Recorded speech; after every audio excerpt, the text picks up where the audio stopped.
ఓం ఓం శ్రీ గురుభ్యో నమః. గురువులందరికీ పాదాభివందనములు, సహాధ్యాయులకు అభివాదములు. గురువుల అనుమతితో ప్రార్థనా శ్లోకం. ఓంకార బిందు సంయుక్తం నిత్యం ధ్యాయంతి యోగినః కామదం మోక్షదం చైవ ఓంకారాయ నమో నమః. సదాశివ సమారంభాం వ్యాస శంకర మధ్యమాం అస్మదాచార్య పర్యంతాం వందే గురు పరంపరాం. శంకరం శంకరాచార్యం కేశవం బాదరాయణం సూత్రభాష్యకృతౌ వందే భగవంతౌ పునః పునః. ధ్యానమూలం గురోర్మూర్తిః పూజామూలం గురోః పదం మంత్రమూలం గురోర్వాక్యం మోక్షమూలం గురో కృప. శాంతి పాఠం. ఓం ఆప్యాయంతు మమాంగాని వాక్ ప్రాణః చక్షుః శ్రోత్రం అథో బలమింద్రియాణి చ సర్వాణి సర్వం బ్రహ్మ ఉపనిషదం మాహం బ్రహ్మ నిరాకుర్యాం మా బ్రహ్మ నిరాకరోత్. అనిరాకరణమస్తు అనిరాకరణం మే అస్తు తదాత్మని నిరతే. య ఉపనిషత్సు ధర్మాః తే మయి సంతు తే మయి సంతు. ఓం శాంతి శాంతి శాంతి. ప్రణామం స్వామిజీ. ఒక చిన్న అనౌన్స్మెంట్ చేసి తర్వాత మీకు లాస్ట్ క్లాస్ లో స్వామీజీ 3వ అధ్యాయము 13వ ఖండము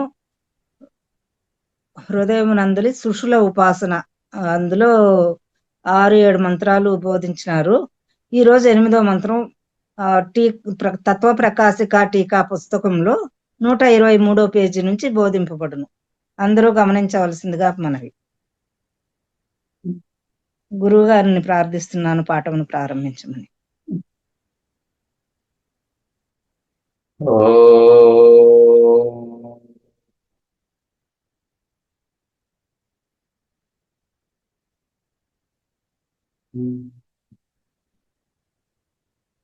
భద్రం నో అపివాతయమనః.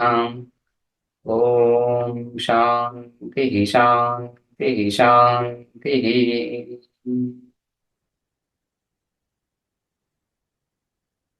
ఛాందోగ్య ఉపనిషత్ 3వ అధ్యాయంలో బ్రహ్మ సుషులు ఈ ఉపాసన చూశాం. తేవాయేతే పంచబ్రహ్మ పురుషాః అంటూ స్వర్గస్య లోకస్య ద్వారపాః.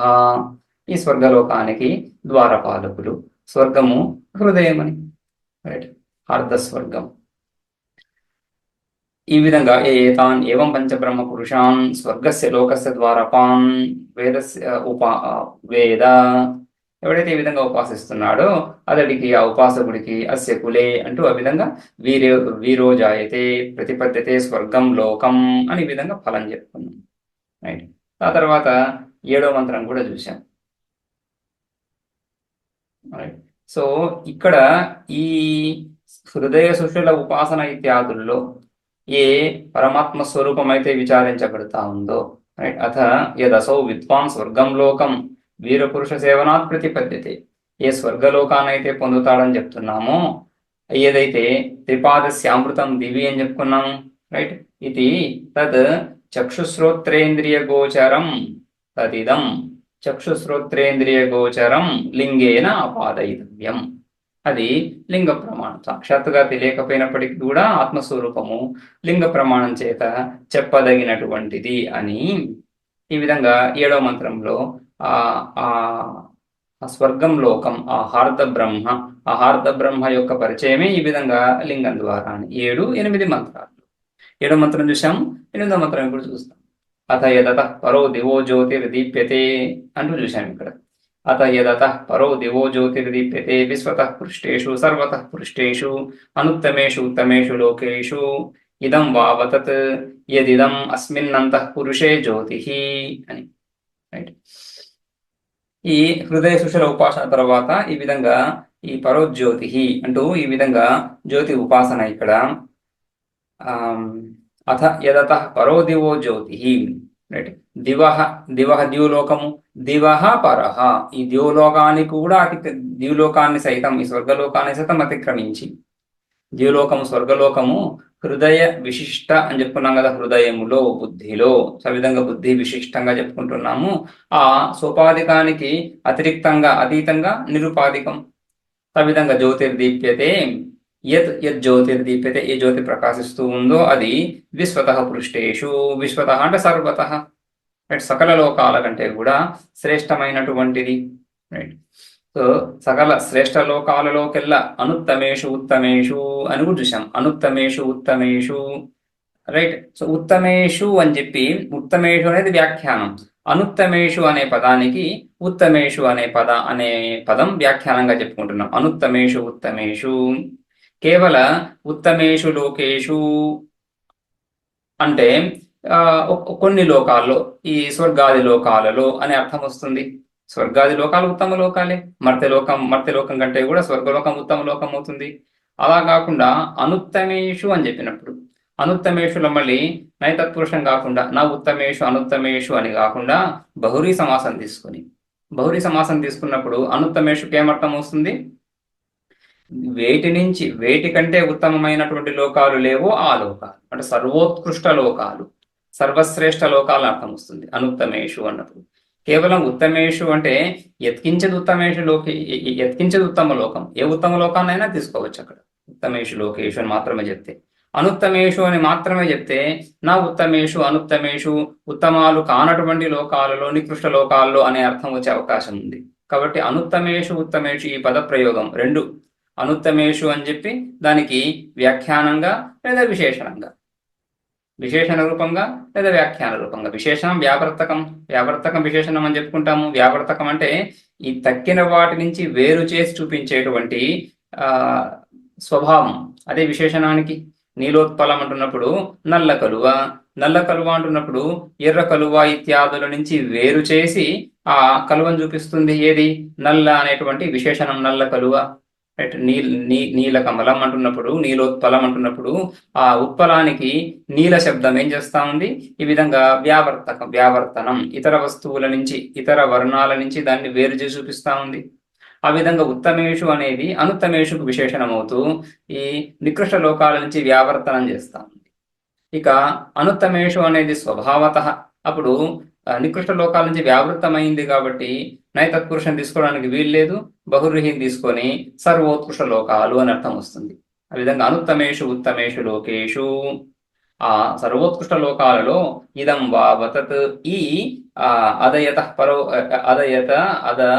యత్ అతః పరో దివో జ్యోతిర్దీప్యతే అనేదైతే అంటున్నామో అది సర్వోత్కృష్ట లోకాలలో కూడా ప్రకాశిస్తూ ఉండేటువంటి ఆ జ్యోతి ఎక్కడుందది? తద్ యద్ ఇదం అస్మిన్ అంతః పురుషే జ్యోతి, ఈ పురుషుడిలో, ఈ ఉపాసకుడిలో, ఈ ముముక్షువులో, ఈ హృదయంలో సకల బుద్ధి ప్రత్యయ సాక్షిగా ప్రకాశిస్తున్నటువంటి ఆ జ్యోతియే ఈ జ్యోతి, ఈ జ్యోతియే ఆ జ్యోతి.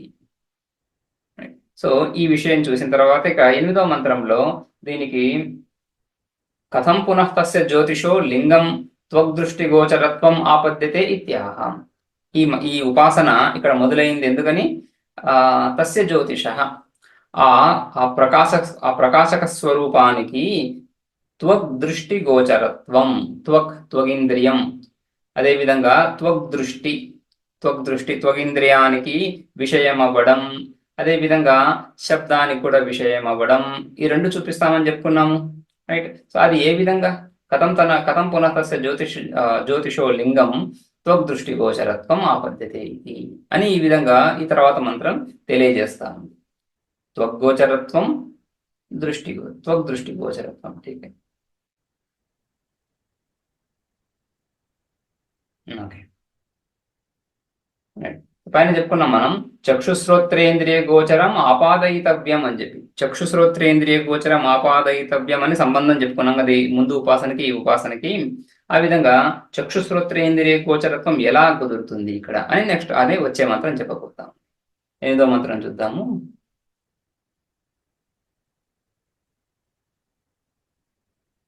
తస్యైషా దృష్టిర్ యత్ర ఏతదస్మిన్ శరీరే సగం స్పర్శేణ ఉష్ణిమానం విజానాతి. తస్యైషా శృతిర్ యత్ర ఏతత్ కర్ణావపి గృహ్య నినదమివ నధతురివ అగ్నేరివ జ్వలత ఉపశృణోతి తదేతద్ దృష్టం చ శృతం చ ఇత్యుపాసీత. చక్షుష్య శృతో భవతి ఏవం వేద ఏవం వేద అని ఈ విధంగా ఈ 8వ మంత్రం. ఈ పుస్తకంలో మంత్రం ఒకే స్థానంలో కాకుండా మంత్రాన్ని విభాగం చేసి, రైట్, సో కొంత భాగం 123వ పేజీలో కనిపిస్తూ ఉంది, కొంత భాగం 124వ పేజీలో కనిపిస్తూ ఉంది మధ్యలో, ఇంకా చివరి భాగం అదే 124వ పేజీలో చివరిలో కనిపిస్తూ ఉంది. సో మంత్రాన్ని, ఆ మంత్ర భాష్యాన్ని, ఏ మంత్ర భాగానికైతే ఈ భాష్య భాగం వ్యాఖ్యానం చేస్తా ఉందో, లేదా ఈ భాష్యం ఏ మంత్ర భాగాన్ని వ్యాఖ్యానం చేస్తా ఉందో అంత మాత్రం మంత్రాన్ని మాత్రం అక్కడ ముందు పరిచయం చేసి తర్వాత మంత్ర భాగాన్ని ఆ భాష్యం తర్వాత పరిచయం చేయడం జరుగుతుంది ఈ పుస్తకంలో. కాబట్టి మంత్రం విభాగమై కొంత వ్యవధానంతో ప్రదర్శించబడతా ఉంది. ఇక్కడ వేరు భాగాలుగా ప్రదర్శించబడతా ఉంది. అది చూసుకోవాలి, గమనించుకోవాలి మనం. తస్యైషా దృష్టిర్ యత్ర ఏతదస్మిన్ ఇదే తస్య ఏషా దృష్టి తస్య జ్యోతిషః, ఏ జ్యోతిష్ స్వరూపాన్ని, ఏదైతే దివో పరో జ్యోతి అని చెప్పుకుంటున్నామో, ఏదైతే అస్మిన్ అంతః పురుషే జ్యోతి అని చెప్పుకుంటున్నామో ఆ జ్యోతి స్వరూపమే, రైట్. తదేతత్, ఆ ఈ జ్యోతి స్వరూపము, తస్య ఏషా దృష్టి, ఇదే దానికి దృష్టి, ఇదే ఈ విధంగానే ఆ జ్యోతి స్వరూపము దృష్టికి విషయం అవుతా ఉంది. ఏంటి ఆ దృష్టికి విషయం అవడం లేదా? తస్య ఏషా దృష్టి దర్శనం ఉపాసన. దర్శనం అంటున్నప్పుడు దర్శనం, దృష్టి అంటే దర్శనం, రైట్. దృశ్య ధాతువుకి తిన్ ప్రత్యయం వస్తుంది, దృష్టి, దర్శనం లిట్ ప్రత్యయం వస్తుంది, దర్శనం అంటే ఉపాసన. దానికి ఈ ఉపాసన ఏ విధంగా? యత్ర ఏతద్ అస్మిన్ శరీరే, ఎత్ర ఎక్కడైతే ఈ శరీరంలో వేడి తెలుస్తా ఉందో, శరీరాన్ని మనం తాకినప్పుడు మనకు శరీరం వెచ్చగా తెలుస్తా ఉంది.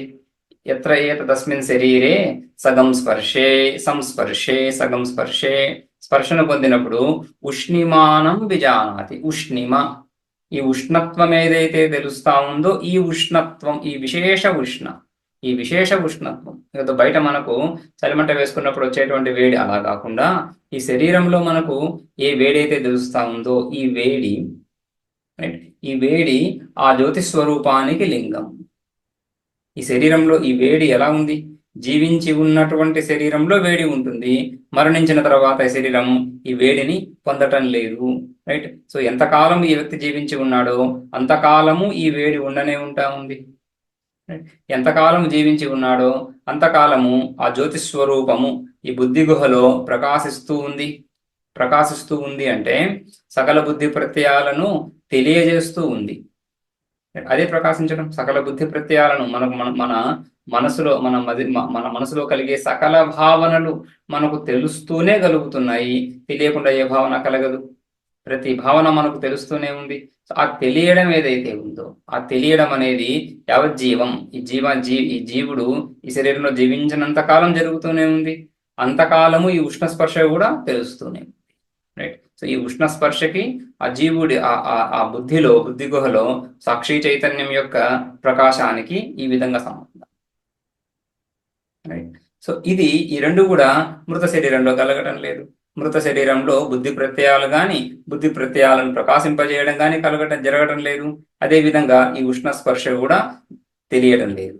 ఈ ఉష్ణ స్పర్శ కూడా లేదు అక్కడ, రైట్. కాబట్టి ఈ ఉష్ణ స్పర్శ ఏదైతే సాక్షాత్తుగా తెలుస్తా ఉందో, ప్రత్యక్షంగా అనుభవానికి వస్తా ఉంది.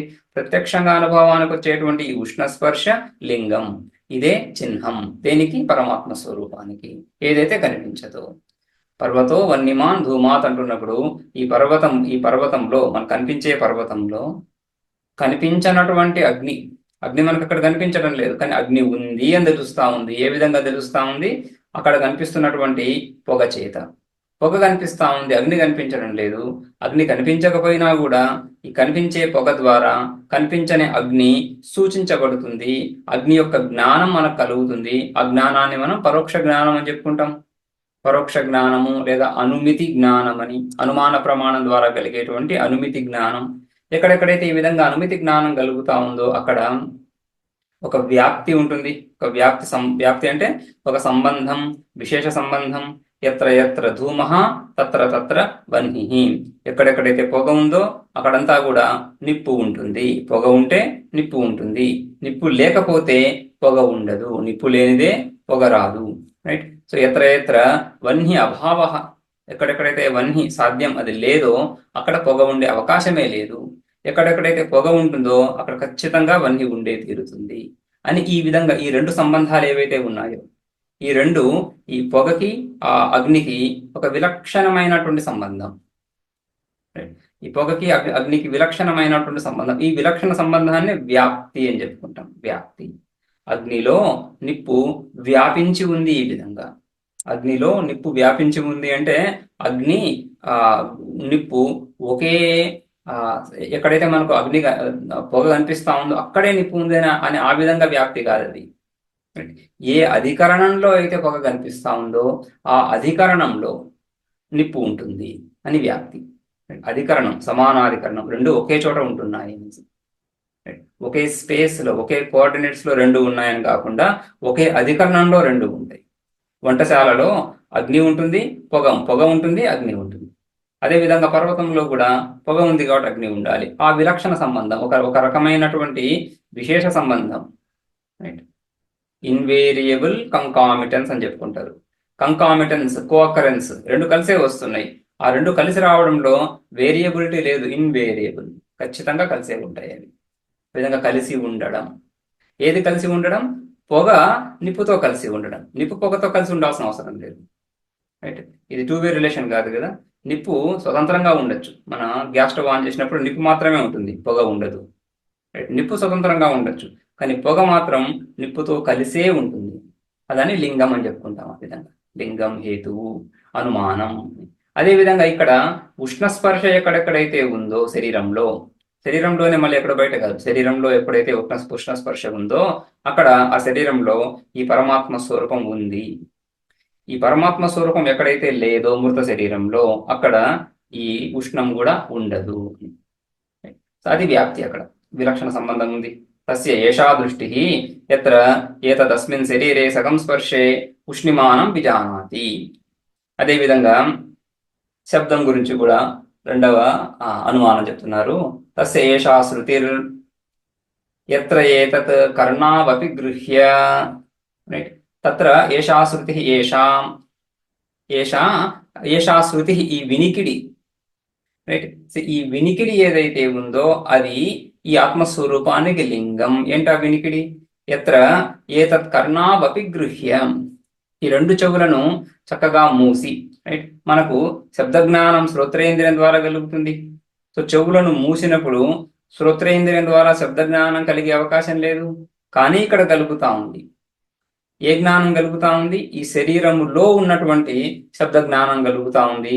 శరీరానికి బాహ్యంగా ఉన్నటువంటి శబ్ద జ్ఞానాలు కలగకపోయినప్పటికీ ఈ శరీరంలో ఉన్నటువంటి శబ్ద జ్ఞానం కలుగుతా ఉంది. శబ్దాల యొక్క జ్ఞానం కలుగుతుంది. ఎటువంటి శబ్దాలు? నినద అపిగృహ్య, నినదమివ,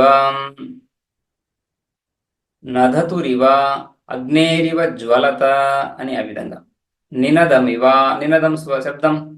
రైట్. ఒక రథ ఘోష వంటి శబ్దము. అదేవిధంగా నధతురివ, ఈ విధంగా ఒక ఎద్దు యొక్క రంకె. అదేవిధంగా అగ్నేరివ జ్వలత, అగ్ని యొక్క బుగబుగ మండే ధ్వని. ఈ విశేష ధ్వనులు శరీరం లోపల నుంచే మనకు వినిపిస్తున్నాయి.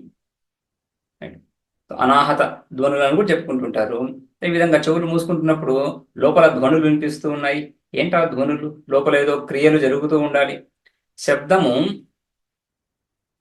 సంయోగం చేత గాని, విభాగం చేత గాని, శబ్దం చేత గాని అని 3 రకాలుగా శబ్దం ఉత్పన్నం అవుతుందని చెప్పుకుంటారు.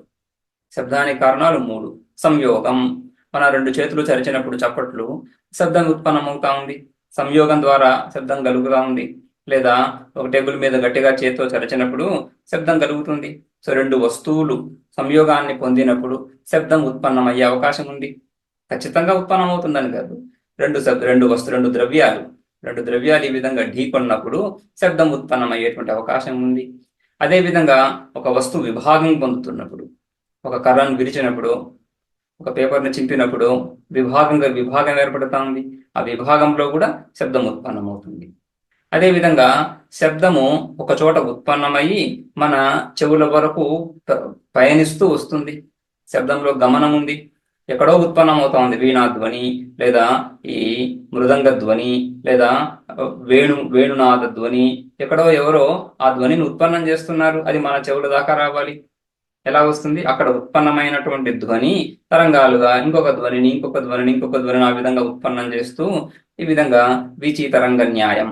ఈ విధంగా నదిలో ఒక నది లేదా ఒక సరస్సులో, కొలనులో, ప్రశాంతంగా ఉన్నటువంటి కొలంలో చిన్న రాయి వేసినప్పుడు ఏ విధంగా అయితే తరంగాలు ఉత్పన్నమవుతున్నాయో ఆ విధంగా వీచి తరంగ న్యాయం అదే.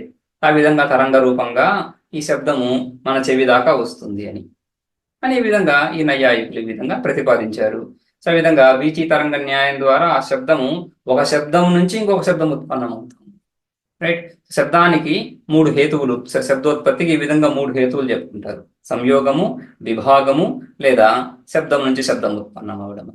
ఆ విధంగా ఈ సంయోగం కానీ విభాగం కానీ ఈ 2 కూడా మళ్ళీ ఏ విధంగా ఉత్పన్నమవుతాయి? క్రియ ద్వారా. ఒక 2 చేతులు చప్పట్లుగా మనం కొడుతున్నప్పుడు రైట్, అక్కడ క్రియ ఏర్పడుతూ ఉంది. ఒక క్రియ ఒక చేతిని ఇంకొక చేతి వైపు తీసుకువెళ్తా ఉంది. రైట్. క్రియ ద్వారా సంయోగం ఏర్పడుతుంది. అదేవిధంగా ఒక కర్రను విరిచినప్పుడు మళ్ళీ క్రియ ద్వారానే ఆ విధంగా విభాగం ఏర్పడుతూ ఉంది. సో క్రియ ద్వారా. సో శరీరంలో ఈ విధంగా సంయోగం ద్వారా కానీ, వియోగం ద్వారా కానీ శబ్దం ఉత్పన్నమైతే, శబ్దం ద్వారా శబ్దం ఉత్పన్నం అవుతుందని ఏదైతే అంటున్నామో దానికి కూడా మూల కారణం సంయోగము వియోగము అయి తీరాలి. కాబట్టి ఈ శరీరంలో సంయోగము వియోగము ఏదో జరుగుతూ ఉందో దానికి హేతువుగా క్రియ ఉండాలి. క్రియ ఎక్కడి నుంచి జరుగుతూ ఉంది? ఈ క్రియాశక్తి, క్రియా సామర్థ్యం ఎక్కడి నుంచి వస్తూ ఉంది? ఇది కూడా పరమాత్మ స్వరూపం నుంచే. సర్వశక్తిమాన్ పరమాత్మ. సో సకల క్రియాశక్తికి, సకల జ్ఞానశక్తికి ఆశ్రయము పరమాత్మ స్వరూపమే. సో ఆ పరమాత్మ స్వరూపం యొక్క సన్నిధిలోనే లోపల ఏవో క్రియలు, తద్వారా శబ్దాలు, ఆ శబ్దాలు ఈ విధంగా మనకు లోపల జరుగుతున్నటువంటి శబ్దాలు వినిపిస్తున్నాయి. ఈ శబ్దాల ద్వారా కూడా దీనికి మూలభూతంగా, ఆధారభూతంగా చైతన్యం ఉంది అక్కడ అని తెలుస్తాం. ఆ విధంగా తస్యేషా శృతిర్ ఎత్ర ఏతత్ కర్ణావపి గృహ్య. ఈ చెవులను రెండింటినీ మూసినప్పుడు నినదమివా నదతురివా, నినదమివా అంటున్నప్పుడు అన్ని చోట్ల ఇవ శబ్దం వస్తూ ఉంది. నినదమివా రథఘోష వలె అంతే. అంటే అక్కడ ఏదో రథం వెళ్ళే అవకాశమే లేదు శరీరంలో.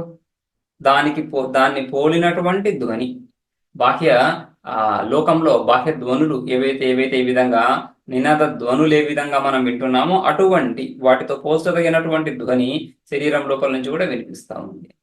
నినదమివా నదతురివా. అదేవిధంగా అగ్నేరివ జ్వలత. ఒక భౌతిక అగ్ని అక్కడేదో ఉందని కాదు, జఠరాగ్ని చెప్పుకుంటాము. జఠరాగ్ని విధంగా భౌతిక అగ్ని వంటి అగ్ని కాదు. రైట్. పాకక్రియం చేస్తూ ఉంది. పాకక్రియ జరుగుతూ ఉంది కాబట్టి మనం అక్కడ జఠరాగ్ని చెప్పుకుంటాం. కానీ అక్కడ ఒక కర్రలు వెలిగించినప్పుడు వచ్చేటువంటి అగ్ని ఏదో లోపల ఉందనే ఉద్దేశం కాదు కదా. ఏ విధంగా అయితే లోకంలో ఈ సూర్యరశ్మి ద్వారా ఈ కాయ పండవుతా ఉందో, పక్వం చెందుతా ఉంది. మామిడి పండవుతా ఉంది, రూపం మారుతా ఉంది, రసం మారుతా ఉంది, గంధం మారుతా ఉంది, స్పర్శ మారుతా ఉంది. ఈ మార్పుకు హేతు ఏంటి? ఆ వేడి. ఆ వేడిని పాకం అని చెప్పుకుంటారు. అక్కడ విలక్షణ అగ్ని సంబంధం, విలక్షణమైనటువంటి ఒకానొక అగ్ని సంబంధాన్ని పాకం అనే పదానికి అర్థం. పాకం అంటేనే విలక్షణ అగ్ని సంబంధం. అది మన పొట్టలో కూడా జరుగుతూ ఉంది, మన జీర్ణ వ్యవస్థలో కూడా జరుగుతూ ఉంది.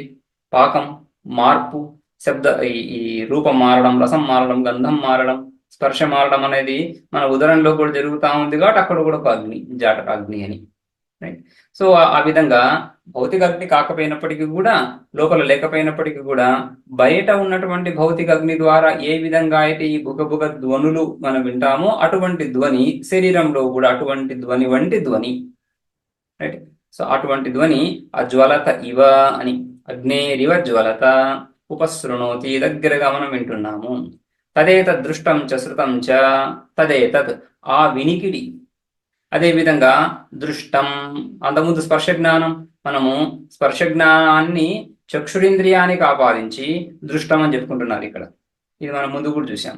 చక్షురింద్రియంతో కలిగేటువంటి రూపము, త్వగింద్రియంతో కలిగేటువంటి స్పర్శ జ్ఞానము, ఈ రెండు ఇంద్రియాలు ముఖ్యంగా త్వగింద్రియము, చక్షురింద్రియము, ఈ రెండు గుణాలని గ్రహిస్తాయి. గుణి అంటే ద్రవ్యాన్ని కూడా గ్రహిస్తాయి. చక్షురింద్రియం ద్వారా మనము కుండను చూస్తాం. కుండ ఏంటి? కుండ ద్రవ్యం. అది కుండ గుణం కాదు, కుండ ఒక ద్రవ్యం. ఆ కుండలో ఉన్నటువంటి రూపము, ఆకృతి, నలుపు రూపము లేదా ఎరుపు రూపము లేదా ఆ విశేష ఆకృతి దాని ఆకారము, ఇవన్నీ మనం కళ్ళతో చూస్తాం. అదే కుండని స్పృశించి ఇది గట్టిగా ఉంది అని తెలుసుకుంటున్నాం. అదే కుండని. సో ఆ స్పర్శ ద్వారా కూడా ఇది కుండ, అనుల్పు ద్వారా కానీ విశేష జ్ఞానం ద్వారా ఇది కుండ అని కూడా త్వగింద్రియం ద్వారా కూడా మనం తెలుసుకోవచ్చు. స్పష్టంగా అన్ని ద్రవ్యాలని త్వగింద్రియం ద్వారా స్పష్టంగా తెలుసుకోలేకపోయినప్పటికీ కూడా ఈ జలము, ఈ నీళ్లు తాకినప్పుడు నీళ్ళని తెలుస్తా ఉన్నాయి. ఏదో నూనె తాకినప్పుడు నూనె అని తెలుస్తా ఉంది చూడకపోయినా కూడా. రైట్. ఆ విధంగా ద్రవ్యగ్రాహక శక్తి, ద్రవ్యాన్ని గ్రహించేటువంటి శక్తి త్వగింద్రియానికి, చక్షురింద్రియానికి ఉంది, మిగిలిన ఇంద్రియాలకు లేవు. రైట్. కాబట్టి ఆ రెండు కలిసి వెళ్తున్నాయి అని ఈ త్వగింద్రియ జ్ఞానాన్ని చక్షురింద్రియానికి ఆపాదిస్తూ చెప్పడం జరుగుతా ఉంది ఇక్కడ. తదేతత్ అదే ఇది, దృష్టం చ శృతం చ ఇది. ఆ విధంగా ఆ ఆత్మస్వరూపము, ఆ ఆత్మస్వరూపము దృష్టం చూడబడిందని, శృతం వినబడిందని. సో ఇక్కడ సాక్షాత్తుగా ఆత్మ తాకబడిందా లేదా చూడబడిందా? లేదు. చూడబడింది, తాకబడింది అనేది ఉష్ణస్పర్శ, త్వగింద్రియానికి ఉష్ణస్పర్శ విషయం అవుతుంది. అదే ఆత్మ వినబడిందా? ఆత్మ శబ్ద స్వరూపమా? కాదు.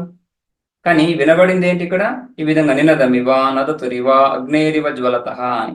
కానీ వీటి ద్వారా ఈ శబ్ద జ్ఞానం ఏదైతే కలుగుతా ఉందో దీని ద్వారా ఆత్మస్వరూపం అంచనా వేయబడుతా ఉంది, సూచించబడుతా ఉంది, ఊహించబడుతా ఉంది.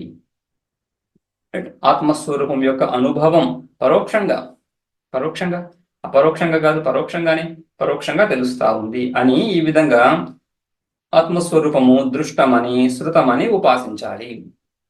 దృష్టం చ శృతం చ ఇది ఉపాసిత. ఇది ఉపాసన. ఈ ఉపాసనకి ఫలం ఏంటి? చక్షుష్య శృతో భవతి. చక్షుష్య, చక్షుర్యోగ్య అంటే చూడదగిన వాడవుతున్నాడు, అందగాడవుతున్నాడు అనేది ఇక్కడ ఈ లోకంలో ఫలం. శృత అంటే వినదగినటువంటి వాడవుతున్నాడు, విఖ్యాతుడవుతున్నాడు, పేరు ప్రఖ్యాతులను పొందిన వాడవుతున్నాడు. ఏవం వేద ఏవం వేద. ఈ విధంగా ఏవం వేద 2 సార్లు ఉచ్చరించడంతో ఈ ఉపాసన సమాప్తం అయిపోయింది. తర్వాత ఈ ఖండం కూడా. భాష్యం చూద్దాము.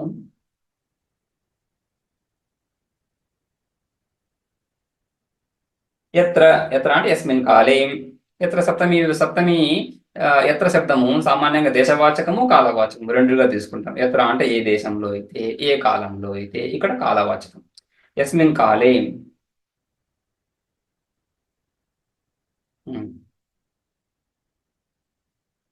తస్య ఏషా దృష్టిర్ ఎత్ర ఏతదస్మిన్ శరీరే అని కదా. తస్య ఏషా దృష్టిర్ ఎత్ర ఏతదస్మిన్ శరీరే. ఎత్ర అంటున్నప్పుడు యస్మిన్ కాలే. ఏతత్ అనేది క్రియావిశేషణం. ఏతత్ ఇది క్రియావిశేషణం. క్రియ ఏముంది ఇక్కడ? విజానాతి అంది. చివరిలో విజానాతి క్రియ వచ్చింది. ఆ విజానాతికి విశేషణం ఇది. ఏతద్ విజానాతి, ఇది తెలుసుకుంటాడు. ఇది తెలుసు. ఏంటది? ఆ ఉష్ణస్పర్శ అని. ఎత్ర యస్మిన్ కాలే ఏతదితి క్రియా విశేషణం విజానాతితో సంబంధానికి ఎక్కడ తెలుసుకుంటున్నాడు? అస్మిన్ శరీరే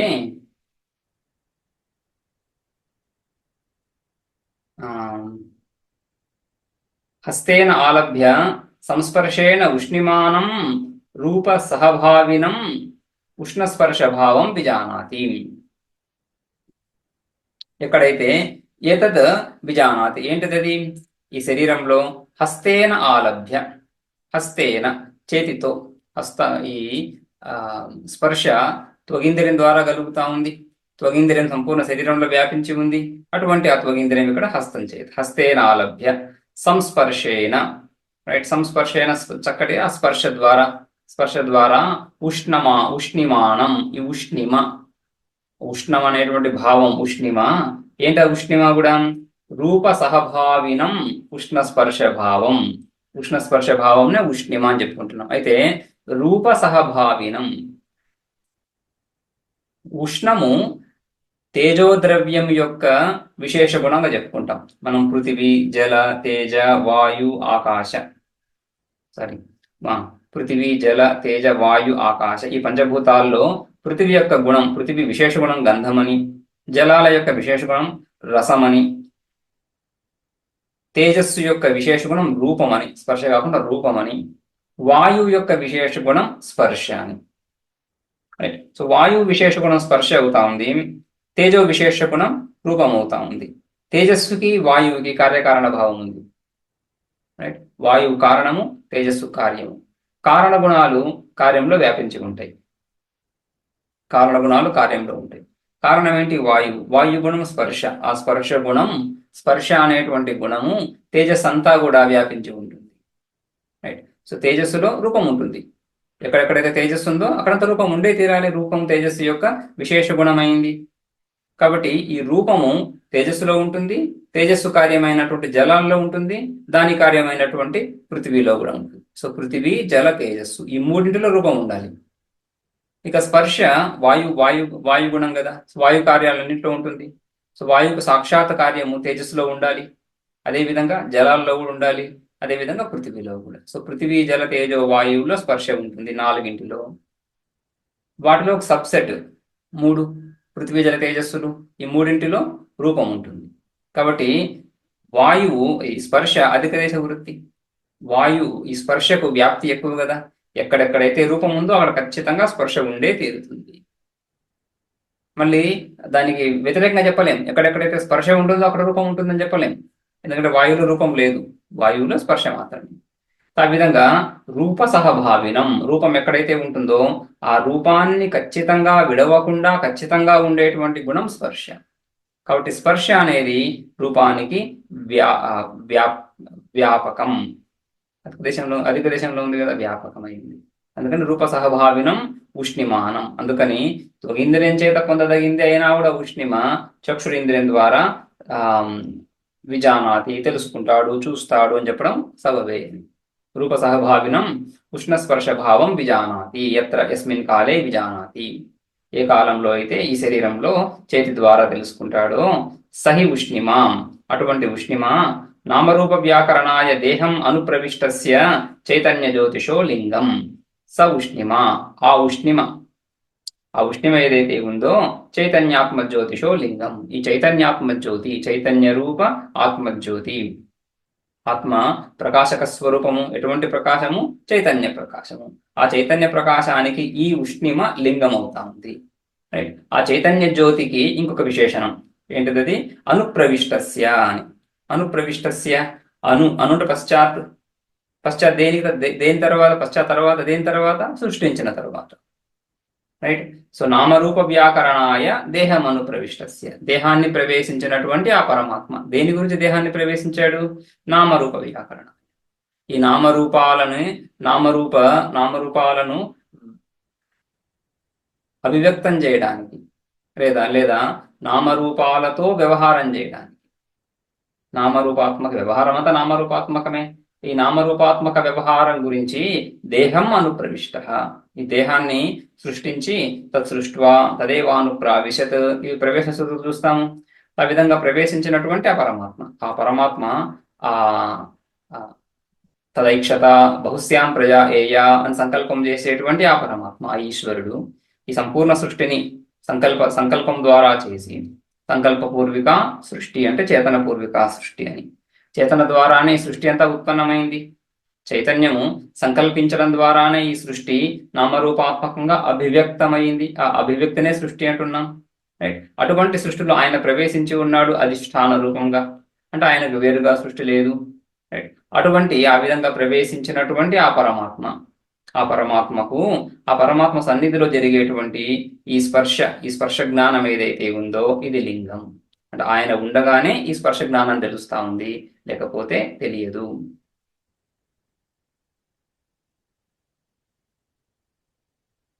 అదేవిధంగా అవ్యభిచారాత్ ఈ రెండింటిలో వ్యభిచారం లేనే లేదు. వేరుదనం, విడిపడడం, రైట్. స్పర్శ ఉంటూ ఆత్మస్వరూపం లేకపోవడం, చైతన్యాత్మ జ్యోతి లేకపోవడం అనేది లేనే లేదు. నహి జీవంతం ఆత్మానం ఉష్ణిమా వ్యభిచరతి. జీవంతం ఆత్మానం శరీరం, జీవించినటువంటి ఈ శరీరాన్ని ఈ ఉష్ణస్య భావ ఉష్ణిమ విడిచిపెట్టడం అనేటువంటిది ఎక్కడా జరగటం లేదు. వాడు జీవించి ఉన్నంత కాలం ఈ ఉష్ణభావం తెలుస్తూనే ఉంది. జీవించి ఉన్నంత కాలం జీవుడు చైతన్యము శరీరంలో ఉంది. చైతన్యం శరీరంలో ఉండడం చేతనే జీవంతం, జీవ అని చెప్తున్నాం, జీవ శబ్దాన్ని ప్రయోగిస్తున్నాం చైతన్యం ఉండగానే. కాబట్టి జీవంతం అంటున్నప్పుడు జీవుడు ఉండగా, చైతన్యం ఉండగా ఉష్ణిమ తొలగడం జరగదు. ఉష్ణ ఏవ జీవిష్యన్ శీతో మరిష్యన్ ఇది విజ్ఞాయతే. ఉష్ణ ఏవ జీవిష్యన్ జీవించి ఉన్నంతకాలం ఉష్ణిమను పొందే ఉంటాడు. మరిష్యన్ శీత, మరణించిన తర్వాత శరీరం చల్లబడుతా ఉంది. ఇది విజ్ఞాయతే, నిశ్చయంగా ఈ జ్ఞానం లోకంలో కలుగుతా ఉంది. మరణకాలేచ తేజ పరస్యాం దేవతాయాం ఇది పరేణ అవిభాగత్వోపగమాత్. అంతేకాకుండా ఇది లోక ప్రసిద్ధం కదా. మరణించిన తర్వాత శరీరం చల్లబడడం, జీవించి ఉన్నప్పుడు వేడిగా ఉండడం లోక ప్రసిద్ధం, శాస్త్ర ప్రసిద్ధం కూడా. శాస్త్ర ప్రసిద్ధం ఏముంది? మరణకాలంలో తేజస్సు, ఆ వేడి, పరస్యాం దేవతాయాం ఇది, ఆ తేజోతత్వము. చాందోగ్యంలో మనం 6వ అధ్యాయంలో చూస్తాము త్రివృత్కరణం అని. పరమాత్మ నుంచి తైత్రీయంలో ఈ విధంగా అయితే పంచీకరణం చూస్తాము, పంచభూతాత్మక సృష్టిని చూస్తాము. తస్మాద్వాయు తస్మాదాత్మన ఆకాశ సంభూత అని, ఆకాశము, వాయువు, తేజస్సు, ఆ విధంగా సృష్టి క్రమం అక్కడ చూస్తాం. చాందోగ్యంలో తేజస్సు నుంచే సృష్టి మొదలు చెప్తున్నారు, రైట్. తేజో అసృజత, ఆ పరమాత్మ నుంచి తేజస్సు సృష్టించబడింది. తేజో పంచమహాభూతాలలో ఒకటైనటువంటి తేజస్సు సృష్టించబడింది. అయితే తైత్రీయం నుంచి ఆకాశవాయువులను కూడా తీసుకొచ్చుకొని ఇక్కడికి చాందోగ్యంలో ఏ తేజస్సు సృష్టి అయితే చెప్పబడతా ఉందో అది ఆకాశవాయు పూర్విక అని చెప్పుకుంటాం. ఆకాశవాయువుల తదనంతరం. ఎందుకంటే ఇక్కడ ప్రక్రియలో ఈ 3 పంచమహాభూతాలకే వినియోగం. ఈ 3 పంచమహాభూతాల ద్వారానే ప్రక్రియ ఏర్పడుతా ఉంది. పరమాత్మ స్వరూప నిరూపణ ప్రక్రియ ఈ 3 భూతాలతోనే అవుతా ఉంది. కాబట్టి ఇక్కడ 3 భూతాల యొక్క సృష్టి చెప్పబడింది. కానీ తైత్రీయం నుంచి ఆ 2 కూడా తీసుకొని పంచభూత సృష్టిని అంగీకరిస్తారు ఇక్కడ, రైట్. సో అటువంటి ఆ తేజోతత్వంలోకి, ఆ తేజోభూతంలోకి ఈ శరీరంలో ఉన్నటువంటి తేజస్సు లీనమైపోతా ఉంది. ఈ శరీరంలో ఉన్నటువంటి తేజస్సు ఆ పరతత్వంలోకి లీనమైపోతుంది అని అక్కడ శృతి. అప్పుడేమవుతుంది?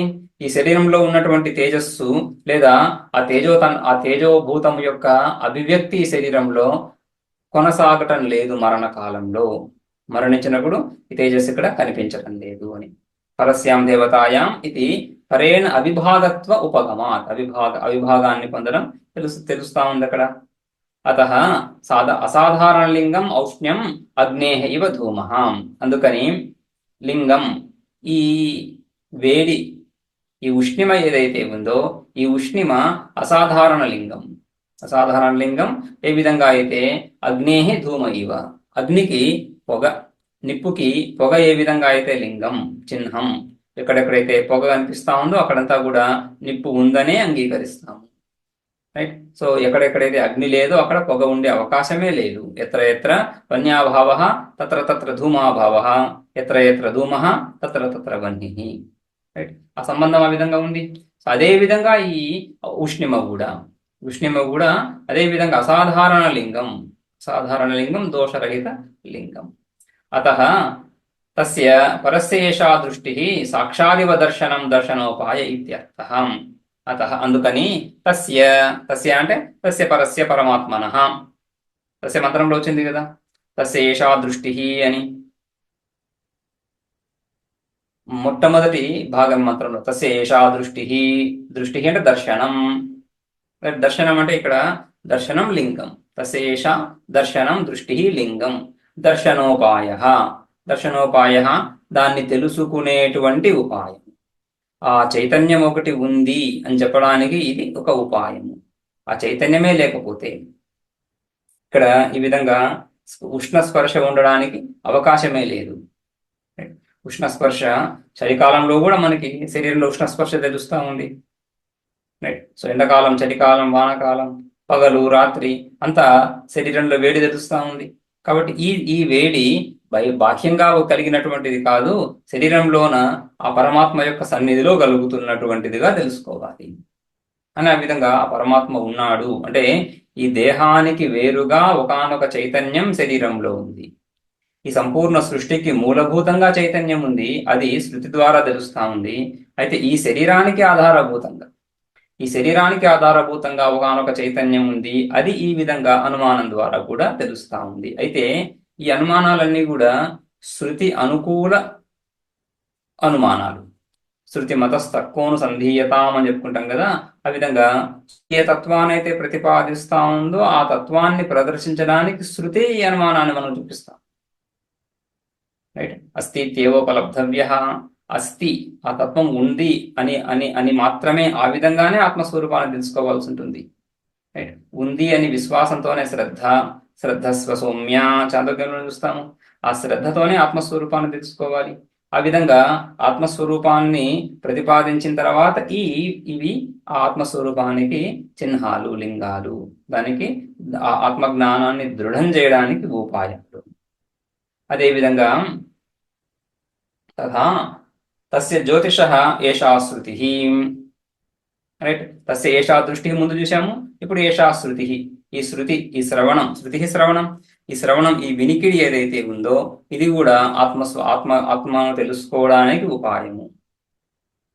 సో ఆ విధంగా ఏంటా ఉపాయం ఇక్కడ? ఏషా శృతి. ఏంటా శృతి? శ్రవణం. శ్రవణోపాయ అపి ఉచ్యమానః. శ్రవణం శ్రవణోపాయ. ఈ శ్రవణం ఏంటిది? ఆత్మను వినే ఉపాయం. శ్రవణోపాయ శ్రవణ రూప ఉపాయ. రైట్. శ్రవణ రూప ఉపాయ కస్య? ఇది ఉపాయం అయితే ఆ ఉపేయం ఎవరు? ఈ ఉపాయం ద్వారా పొందబడేది ఎవరు? ఆత్మస్వరూపమే. ఆత్మస్వరూపానికి ఈ శబ్దము ఉపాయం అవుతా ఉంది, లింగం అవుతా ఉంది అని. ఇక్కడ కూడా ఎత్ర అంటే యదా యస్మిన్ కాలే యదా పురుషో జ్యోతిషో లింగం శుశ్రూషతి. పురుషః, ఈ పురుషః, ఈ పురుషుడు, ఈ వ్యక్తి, ఈ ఉపాసకుడు జ్యోతిషో లింగం శుశ్రూషతి. ఈ జ్యోతిషో లింగం, ఈ జ్యోతిస్వరూపము, జ్యోతిషః ఈ చైతన్య జ్యోతి, ఆత్మజ్యోతి యొక్క లింగం, ఆత్మజ్యోతి యొక్క చిహ్నం, ఆత్మజ్యోతి యొక్క గమకం. ఈ ఆత్మజ్యోతిని సూచించేటువంటి ఆ గమకాన్ని శుశ్రూషతి అంటే శ్రోతుం ఇచ్చతి. రైట్. ఎప్పుడైతే వినదలుచుకుంటాడో, రైట్, ఆత్మను సాక్షాత్గా వినలేము, ఆత్మను సాక్షాత్గా చూడలేము, కానీ ఆత్మలింగాన్ని చూడదలుచుకుంటున్నాము లేదా ఆత్మలింగాన్ని తాకదలుచుకుంటున్నాము. అదేవిధంగా ఆత్మ చిహ్నాన్ని మనం వినదలుచుకుంటున్నాము. అప్పుడు ఏం చేయాలి? ఏతత్ కర్ణో అపిగృహ్య. ఈ రెండు చెవులను మూసినప్పుడు ఇక్కడ కూడా ఏతత్ అనేది అపిగృహ్య ఉంది కదా, అపిగృహ్య అనేది క్రియ. ఆ అపిగృహ్య క్రియకి విశేషణం ఏతత్ కర్ణౌ ఏతద్ అపిగృహ్య. రైట్. క్రియా విశేషణం అపిగృహ్య అపిధాయ ఇత్యర్థః. ఆ చెవులను మూసి అంగుళిభ్యాం ప్రోర్నృత్య, అంగుళిభ్యాం ప్రోర్నృత్య. ఈ విధంగా అంగుళిభ్యాం చేతి వేళ్లతో ఈ చెవులను మూసినప్పుడు నినదమివ రథస్యైవ ఘోషో నినదః. నినదం అంటే ధ్వని అని కదా. అయితే ఏం ధ్వని ఇక్కడ? రథస్యైవ ఘోష. రథం వెళ్తున్నప్పుడు వచ్చేటువంటి ఆ చక్రాల యొక్క ధ్వని. రథస్యైవ ఘోష నినదః. తమివ రైట్. రథం లోపలేం లేదు, రథం ద్వారా వచ్చే శబ్దము లోపల లేదు, రథం ద్వారా వచ్చే శబ్దము వంటి శబ్దము తమివ తమివ శృణోతి. అదేవిధంగా నధతుహు, నధతుహు అంటే వృషభ పూజితమివ శబ్దో యథాచ. వృషభ పూజితం, ఈ ఎద్దు రంకె ఏదైతే ఉందో ఆ ఎద్దు రంకె వంటి ధ్వని, ఆ ఎద్దు రంకెని నదతుహు అని. అయితే అటువంటి ధ్వనిని లోపల వింటాడు. యథాచ అదేవిధంగా అగ్నేహే, అగ్నేహే బహిరగ్నేహే, బాహ్యం బయట బయట ఎండుటాకులు కానీ ఈ ఇంకొక కట్టెలు కానీ మండుతున్నప్పుడు ఏ విధంగా ధ్వని మనకు వినిపిస్తుందో, బహిర్జ్వలత ఏవ శబ్దం అంతఃశరీరే ఉపశృణోతి. ఈ శబ్దాలన్నీ కూడా అంతఃశరీరే, శరీరం లోపల నుంచి వస్తున్నాయి శబ్దాలు, శరీరం లోపల నుంచి వస్తున్నాయి కాబట్టి ఈ శరీరం లోపల నుంచి వచ్చే శబ్దాలు అదే శరీరంలో ఉన్నటువంటి చైతన్యాత్మ జ్యోతికి సూచకాలు. అంతఃశరీరే ఉపశృణోతి. తదేతత్ దృష్టశ్రుతలింగత్వాత్ దృష్టం చ శృతం చ ఇది ఉపాసిత. తదేతదాత్మ, తదేతత్ అటువంటి ఆత్మస్వరూపము దృష్టశ్రుతలింగం, దృష్టలింగం శృతలింగం చ. శృతం ఏంటి? ఈ శబ్దం. నినదమివ నదతు ఇవ అగ్నేరివ జ్వలత అనేటువంటి శబ్దమే లింగంగా కలిగినటువంటి ఆత్మస్వరూపము. అదేవిధంగా దృష్టలింగం, దృష్టలింగం ఏంటి? ఆ త్వగింద్రియం ద్వారా, చేయి ద్వారా ఏ ఉష్ణస్పర్శ అయితే తెలుస్తా ఉందో శరీరంలో, ఆ ఉష్ణస్పర్శ ఏమవుతా ఉంది? ఈ ఆత్మస్వరూపం యొక్క దృష్టలింగం. ఆ విధంగా దృష్టలింగం శృతలింగం రెండు, దృష్టిని శృతిని రెండింటినీ కూడా కలిగినటువంటి ఈ ఆత్మస్వరూపాన్ని దృష్టశ్రుతలింగత్వాత్ దృష్టం చ శృతం చ ఇది ఉపాసిత. చూడబడింది దృష్టం, శృతం చ వినబడింది అని, చూడబడింది వినబడింది అని ఉపాసించాలి. లేదా చూడబడుతున్నది వినబడుచున్నది, కంటిన్యూస్.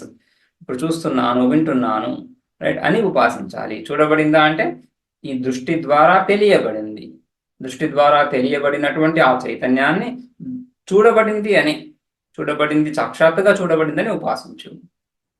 రైట్. ఈ విశేష శబ్దాల ద్వారా అనుమితమవుతున్నటువంటి ఆత్మస్వరూపాన్ని, తెలియబడుతున్నటువంటి ఆత్మస్వరూపాన్ని వినబడిందని ఉపాసించు. దృష్టం చ శృతం చ ఇది ఉపాసిత. తథా ఉపాసనాత్, ఆ విధంగా ఉపాసించినప్పుడు ఉపాసనా ఫలం ఏంటి?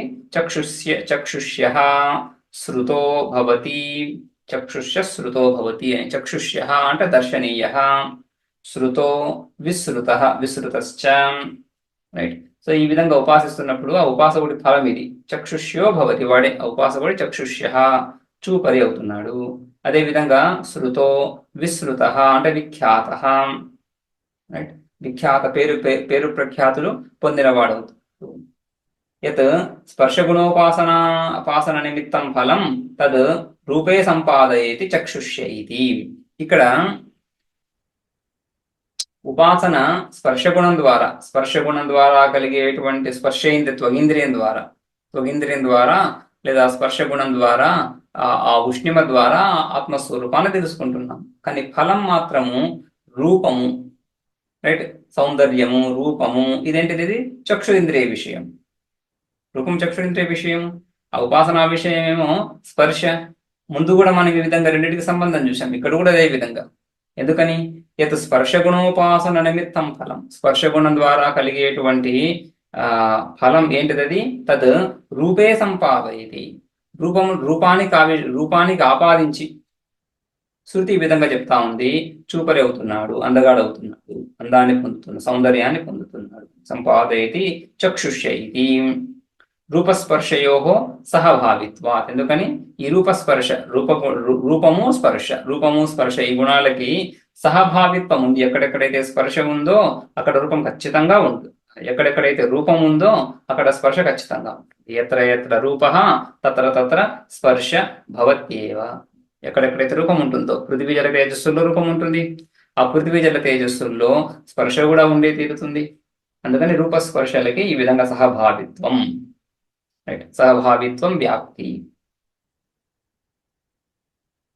ఇష్టత్వాచ్చ దర్శనీయతాయా, అంతేకాకుండా దర్శనీయత, ఈ రూపస్పర్శలకి సహభావిత్వం ఉన్నప్పటికీ కూడా స్పర్శ ద్వారా కలిగేటువంటి ఉపాసన, స్పర్శను ఆధారంగా చేసుకుని చేస్తున్నటువంటి ఉపాసనకి స్పర్శ సంబంధి ఫలాలని ఇవ్వాలి కదా. అంటే స్పర్శను ఎవరు కోరుకోరు. ఈ విధంగా చల్లగా ఉండాలని, వేడిగా ఉండాలని ఎవరు కోరుకోరు, అందంగా ఉండాలని కోరుకుంటారు. రూపస్పర్శయో సహభావిత్వాత్ ఇష్టత్వాచ్చ ఉపాసన ఫలం ఎప్పుడు కూడా వ్యక్తి ఏదైతే కోరుకుంటాడో అది ఉపాసనా ఫలంగా చెప్పాలి కానీ, అది ఉపాసనా ఫలంగా ఉండాలి కానీ, రైట్, ఏదో ఆ అవసరం లేనటువంటి విషయాన్ని ఉపాసనా ఫలంగా అలా చెప్తారు. ఉపాసనా ఫలం దేని గురించి?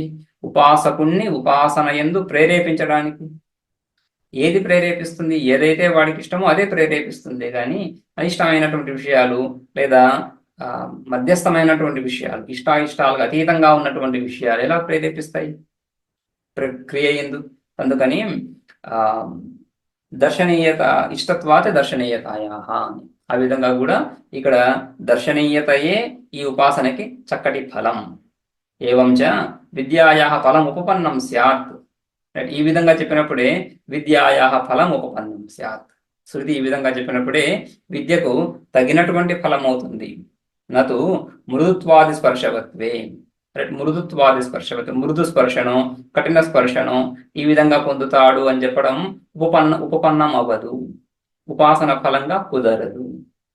అది ప్రేరేపకం కాజాలదు, ఉపాసన ఎందు ప్రేరేపించడానికి తగదు.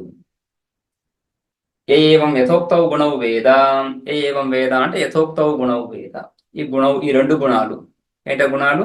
దృష్టం శృతం. దేనికి? ఆత్మస్వరూపానికి. ఆత్మదృష్టమని ఆత్మశ్రుతమని, ఆత్మదృష్టమని ఆత్మశ్రుతమని ఉపాసించాలి. దృష్టం ఏ విధంగా అవుతా ఉంది?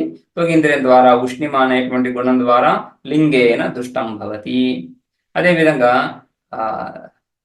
శ్రోత్రేంద్రియం ద్వారా ఈ రథఘోష ఇత్యాది ధ్వనుల ద్వారా, ధ్వనులు అనేటువంటి విశేష శబ్దం అదే లింగం, ఆ లింగం ద్వారా ఆత్మ శృతం అవుతా ఉంది అని. ఆ విధంగా దృష్టం శృతం అనే రెండు గుణాలు, ఈ రెండు గుణాలను ఎవడైతే ఈ విధంగా తెలుసుకుంటాడో రైట్, వాడు స్వర్గలోక ప్రతిపత్తిస్తూ ఉక్తం అదృష్టం ఫలం ద్విరభ్యాస ఆదరార్థ.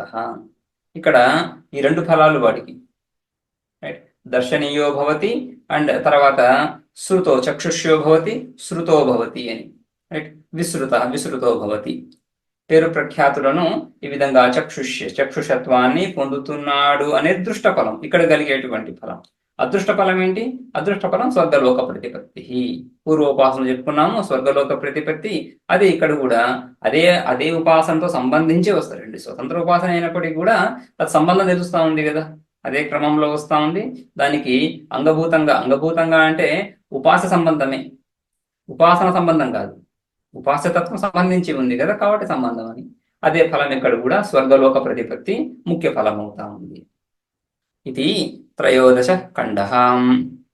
ఇక్కడికి త్రయోదశ ఖండం అయింది. ఇక చతుర్దశ ఖండం, ఇది కూడా ప్రసిద్ధమైనటువంటి ఉపాసన శాండిల్య విద్య, శాండిల్యోపాసన. శాండిల్య మహర్షి ప్రతిపాదించినటువంటి లేదా శాండిల్య మహర్షి దర్శించినటువంటి ఉపాసన, అనుష్ఠించినటువంటి ఉపాసన. ఆయన అనుష్ఠించాడు, ఆయన దర్శించాడు, ఆయనే ఇక్కడ ప్రతిపాదిస్తున్నట్టు. అందుకని ఆయన పేరు మీద ఈ ఉపాసన శాండిల్య విద్య అని.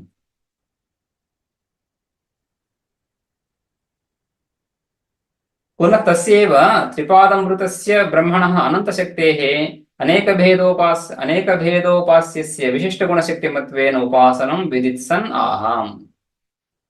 పునః తస్యేవ, ఆ పరమాత్మ స్వరూపం గురించే ఈ 3వ అధ్యాయం అంతా కూడా మనం పరమాత్మ స్వరూపం యొక్క ఉపాసనలు చూస్తున్నాం. మొదటి 2 అధ్యాయాల్లో, మొదటి అధ్యాయంలో అంత కర్మాంగోపాసనలు చెప్పుకున్నాం, 2వ అధ్యాయం కూడా కర్మాంగోపాసనలే. మొదటి అధ్యాయంలో ప్రధానంగా ఉద్గీతోపాసన. ఉద్గీత అనేటువంటి కర్మాంగం ఏంటది? సామగానం. సామ మంత్రాలు కర్మాంగాలు, సామగానం కర్మాంగం. సామగానంలో భాగమైనటువంటి ఉద్గీత అనే భాగం కూడా కర్మాంగం. సో ఆ కర్మాంగాన్ని తీసుకొని అందులో విశేష భావనలు చేస్తూ, విశేష తత్వాలను ఆరోపిస్తూ చేసే ఉపాసన. అదేవిధంగా 2వ అధ్యాయంలో సామమంత్రము ఏదైతే కర్మాంగమైందో, సామగానము ఏదైతే కర్మాంగమైందో, ఆ సామగానంలో పంచభక్తిక సామమని, సాప్తభక్తిక సామమని 2 పద్ధతులు. ఆ 2 పద్ధతులను ఆశ్రయించి మళ్ళీ అనేక విషయాలు వాటి యందు ఆరోపించి ఉపాసన చేస్తున్నాం. అది కూడా కర్మాంగోపాసన. 3వ అధ్యాయం నుంచి ఇక పరమాత్మ స్వరూపం యొక్క ఉపాసనలు చెప్పుకుంటున్నాం. 2వ అధ్యాయం చివరిలో కూడా ఈ ధర్మస్కందాహ అక్కడి నుంచి ఆ ధర్మస్కందాహ అని ఈ ఆశ్రమ విభాగాన్ని చెప్పుకొని అక్కడి నుంచి ఈ పరమాత్మ అభిషేక ఉపాసనలు చెప్పుకుంటూ వస్తున్నాం. రైట్. సో అందులో మళ్ళీ వివిధ ఉపాసనలు. ఇక్కడ అతసేవ ఆ పరమాత్మ స్వరూపాన్ని, ఏ పరమాత్మ స్వరూపం అయితే త్రిపాదం అమృతం దివి అని చెప్పుకున్నాము. ఈ గాయత్ర్యాఖ్య బ్రహ్మ ద్వారా ఈ త్రిపాదం, గాయత్రి 3 పాదాలు కలిగిందని, రైట్, లేదా 4 పాదాలు కలిగిందని, 3 పాదాలుగా చెప్పుకుంటాం, 4 పాదాలుగా కూడా ఇక్కడ 4 పాదాలుగా చెప్పుకున్నాం. రైట్. సో అందులో 3 పాదాలు పరమాత్మ అమృతం అని, ఒక పాదంలో సంసారం అని చెప్పుకున్నాము. ఆ పరమాత్మ స్వరూపం యొక్క ఈ పరమాత్మ త్రిపాత్ అమృతస్య, త్రిపాత్ స్వరూపము, అమృత స్వరూపమైనటువంటి ఒక పాదంలో సంసారం అని చెప్పుకుంటున్నాం కదా, అది ఉపాస్యం కాదు. ఏ పాదంలో అయితే సంసారం ఆరోపితమై ఉందో దాన్ని అతిక్రమించి, రైట్, సో ఆ భాగాన్ని, ఆ స్వరూపాన్ని, ఆ ఆరోపిత స్వరూపాన్ని విడిచి అనారోపిత స్వరూపమైనటువంటి పరమాత్మ స్వరూపాన్ని పొందడం ఉద్దేశ్యం. కాబట్టి ఉపాస్యం ఎవరు అవుతారు? త్రిపాత్ స్వరూపమే. తసేవ త్రిపాత్ అమృతస్య బ్రహ్మణ, అటువంటి అమృత స్వరూపమైనటువంటి ఆ బ్రహ్మ అనంత అమృతస్య, ఈ మట్య ధర్మాలు లేనటువంటి, ఉత్పత్తి నాశాలు లేనటువంటి ఆ పరమాత్మ స్వరూపాన్ని బ్రహ్మణ అనంత శక్తే, అనంత స్వరూపము, అనంత శక్తి, సర్వశక్తిమాన్ పరమాత్మ. సర్వశక్తిమాన్ ఎలా అవుతున్నాడు? ఏ ఏ శక్తులను నువ్వు ఇక్కడ ఊహించగలుగుతున్నావో బుద్ధి చేత, ఏ ఏ శక్తులను దర్శించగలుగుతున్నావో చక్షురాది ఇంద్రియాల చేత, ఏ ఏ శక్తులను పొందగలుగుతున్నావో, వినియోగించగలుగుతున్నావో కర్మేంద్రియాల చేత. సో మనలో ఉండే శక్తులే కాదు, మనం చూస్తున్నాం, తెలుసుకుంటున్నాం, వింటున్నాం, రైట్, ఇతిహాస పురాణాల ద్వారా, రైట్, విశేష విజ్ఞానం ద్వారా కూడా ఇక్కడ అనేక విషయాలు తెలుసుకుంటుంటాం, అనేక శక్తులు తెలుసుకుంటూ ఉంటాం. ఈ అనేక శక్తులన్నీ ఎక్కడి నుంచి వస్తాయి? ఎక్కడి నుంచి వాటికి ఆశ్రయంగా దేన్ని తెలుసుకుంటున్నాము? ఇక్కడ ఉపాధులను తెలుసుకుంటాం. ఈ ఉపాధిలో ఈ శక్తి, ఆ ఉపాధిలో ఆ శక్తి, రైట్. సో మనుషుల్లో కొంత శక్తి సామర్థ్యాలు ఉన్నాయి, విలక్షణ శక్తి సామర్థ్యాలు ఈ వ్యాఘ్ర, హస్తి ఇత్యాదుల్లో విలక్షణ శక్తి సామర్థ్యాలు ఉంటున్నాయి. అదేవిధంగా ఇంద్రాది దేవతల్లో ఇంకా మహత్తర శక్తి సామర్థ్యాలు తెలుస్తూ ఉన్నాయి, రైట్. ఈ విధంగా అనేక శక్తి సామర్థ్యాలు అనేక ఉపాధుల్లో ఏవైతే తెలుసుకుంటున్నామో ఇవన్నీ కూడా సంసారంలో, ఈ బ్రహ్మాండంలో ఒక చిన్న భాగమే. అటువంటి ఈ బ్రహ్మాండాన్ని అంతటిని కూడా సృష్టించినటువంటి పరమాత్మ సర్వశక్తిమాన్. అన్ని శక్తులు ఏ పరమాత్మ నుంచి ఈ బ్రహ్మాండం ఉత్పన్నమైందో ఆ పరమాత్మలో లేని శక్తి ఈ బ్రహ్మాండంలో ఎలా కలుగుతుంది? ఎక్కడి నుంచి వస్తుంది? కారణంలో లేనటువంటి గుణం కారణంలోకి ఎలా వస్తుంది? కాబట్టి ఆ కారణంలో ఆ శక్తి సామర్థ్యాలు ఉన్నాయి. ఆ శక్తి సామర్థ్యాలే ఈ ప్రపంచంలో మనకు కనిపిస్తున్నాయి. అందులో కొంత మనం పరిచయం చేసుకోగలుగుతున్నాము మన ఇంద్రియ కరణగ్రామం చేత. అటువంటి శక్తులన్నిటికీ ఆధారభూతమైనటువంటి పరమాత్మ అనంత శక్తి. అటువంటి అనంత శక్తి అయినటువంటి ఆ పరమాత్మ అనేక భేదోపాస్యస్య, రైట్, అనేకమైనటువంటి ఉపాసనలకు విషయంగా, రైట్, అనేక భేద ఉపాస్యస్య, ఉపాస్యము పరమాత్మ, అనంత శక్తి ఆ పరమాత్మనే ఉపాస్యము. ఆ పరమాత్మ ఉపాస్యము ఎక్కడెక్కడ ఉపాసించాలి? అనేక ఉపాధుల్లో, రైట్. అనేక భేద అంటే ఉపాధులు, రైట్. సో అనేక భిన్నమైనటువంటి ఈ ఉపాధులలో ఉపాసించదగేటువంటి ఆ పరమాత్మ విశిష్ట గుణశక్తిమత్వేన ఉపాసనం విదిత్సన్. ఆ పరమాత్మ యొక్క విశిష్ట గుణశక్తి, విశిష్ట గుణాలు, విశిష్ట శక్తులు, విశిష్ట గుణ, విశిష్ట శక్తి, విశిష్ట గుణశక్తిమత్వేన, శక్తిమత్ శక్తిని కలిగినటువంటి, శక్తిమత్ గుణవత్ గుణములు కలిగినటువంటి, అనేకమైనటువంటి విశిష్ట గుణాలు, విశిష్ట శక్తులు కలిగినటువంటి ఉపాస్య స్వరూపంలో ఉపాసించడాన్ని ఇక్కడ ఈ విధంగా శాండిల్య విద్య ద్వారా శృతి మనకు ఉపదేశిస్తా ఉంది. ఉపాసనం విదిత్సన్ ఆహాం, ఆ విధంగా ఉపాసనను విధించాలనే ఉద్దేశంతో అనేక ఉపాసనలు, ఈ ఉపాసనను కూడా శృతి విధిస్తా ఉంది. ఇక మొదటి మంత్రం సర్వం కల్విదం బ్రహ్మ జలాం ఇది శాంత ఉపాసీత. ఓకే, ఈ ఉపాసన తర్వాత క్లాస్ చూద్దాం.